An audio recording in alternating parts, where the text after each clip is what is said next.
Hello everyone, welcome to another video. We are finally ready to begin discussing Heisenberg's uncertainty principle. So in order to do that, let's think about some wave.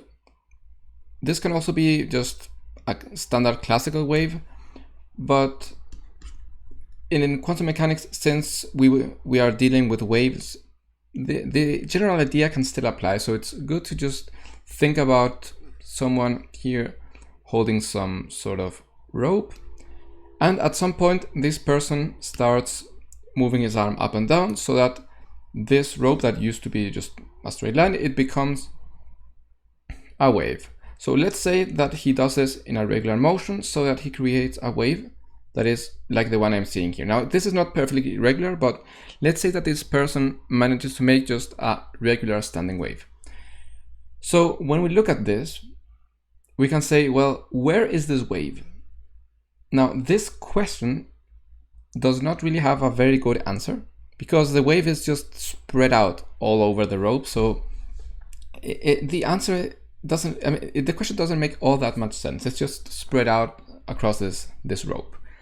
But if we ask what is the wavelength of this rope, then that is something that we could easily measure. We can just measure the distance between two of these crests or two of these valleys, and we can find the wavelength. So in this experiment, it would be relatively easy to determine the wavelength, but it would not be easy at all to determine what is the position, for example, the x value, if this were a Cartesian system, of this wave.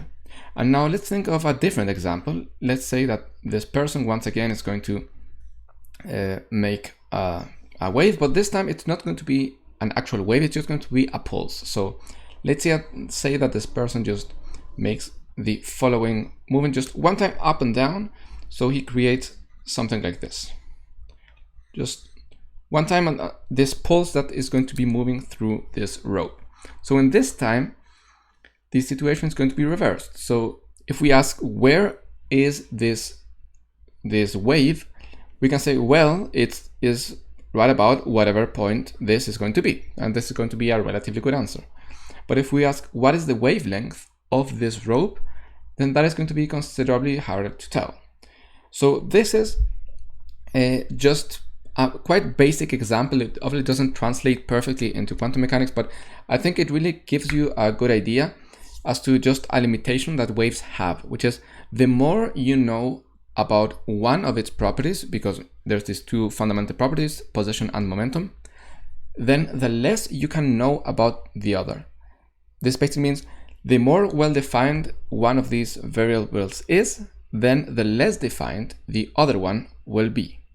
Now, in quantum mechanics, this idea is described by Heisenberg's uncertainty principle. This is not particularly, this is a very complex idea, so we will be coming back to it. For now, we're just going to be glancing over it so that you know that it exists, and we can be checking it in the problems that we do in the future. But what this does is that this tells us that the uncertainty of one of our variables, let's call it sigma x, this is just the standard deviation. Remember, the standard deviation, especially now in quantum mechanics, for example, sigma s x, this is going to be the expectation value of x squared minus the expectation value of x squared, and well, taking the square root of this whole thing. So the product between this uncertainty in our x coordinate times the uncertainty of our momentum, this cannot be less than h bar over 2. This is what Heisenberg's uncertainty principle tells us. So we cannot make an experiment that is more accurate than this. We cannot have zero uncertainty in an experiment. That it's not allowed. We will be proving this later. As I said, when we see more properties of these Hilbert spaces, we know more about the mathematics of quantum mechanics. But for now, I'm just going to give it as a postulate, and we will be checking it in several of our problems, making sure that this actually works.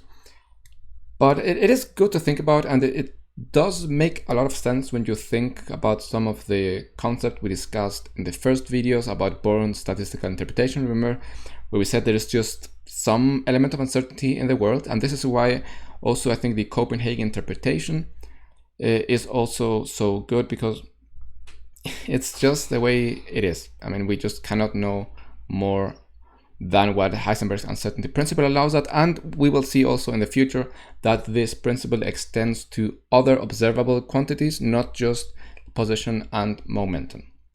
So for the time being, this is all I want to discuss.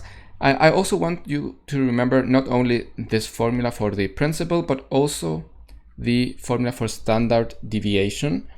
So that is very important because we will be calculating that quite often to make sure that we check Heisenberg's uncertainty principle so that we see that it actually makes sense and that it is actually true. So for now, this is going to be it, and I will see you in the next video when we finally begin working with the time-independent Schrödinger equation. I will see you then.